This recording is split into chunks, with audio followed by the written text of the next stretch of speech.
is the brand and value proposition one and the same thing? And that reminded me, Stacy, immediately of the way you love to talk about those bars of soap in the supermarket. Maybe this is a good time to share that with our audience. Okay, I know there's a few of you on here that I have met with who have heard this before, so indulge me. You're my A students, you get this already. When I try to explain the difference at this level of what you need for a job support, it's very different than when you were looking for a transactional job, right? And as I said earlier, then you get hired for what you know how to do. If somebody's asking you now if you know how to run a P&L, you're in the wrong interview, right?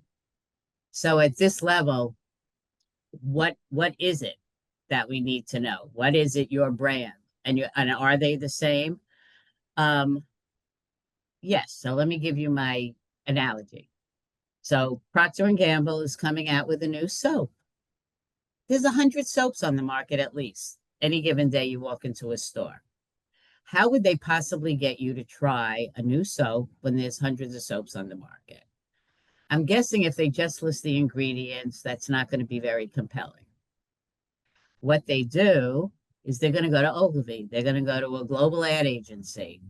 They're going to come up with a story, a reason, something to get you to try the soap, right? It's going to change your life. It's going to get you a date. It's going to make you smell great, whatever it is. Enough of some interest. So you're going to try this soap when there's already 100 soaps out there. That's really what we do. It's the ad agency. It's a sales and marketing plan. You are competing. We're getting back to the beginning of our conversation with what do I do with all this competition? Well, what are you going to do with all this competition? You just can't be another soap on the shelf that nobody's going to pick up because they don't know why they should try you. And there's 100 of you out there. You need to have that hook, that story. What do I do? Why do you need to talk to me? This is what I solve. And in speaking with members, that's at a very high strategic level. Sometimes it's hard to get members there until they even understand what we're talking about, right?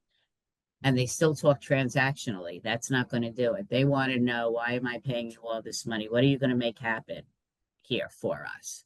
So I don't want to get too caught up in your value prop and your brands are pretty similar in that regard. It's what is your differentiator? What do you sell for organizations and how you could not only have it on your collateral, but then you have to articulate it when you're speaking with people and they're interested in you. Mm-hmm. And it's what people know about you before you enter the room as well.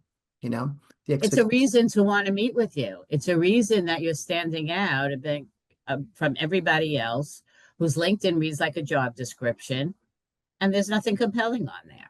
Mm-hmm. Or it's an empty template. So when we do this work, you just can't list what you did for a living. That's not going to get me to call you. I'm looking for the person my client's going to pay me $40K for.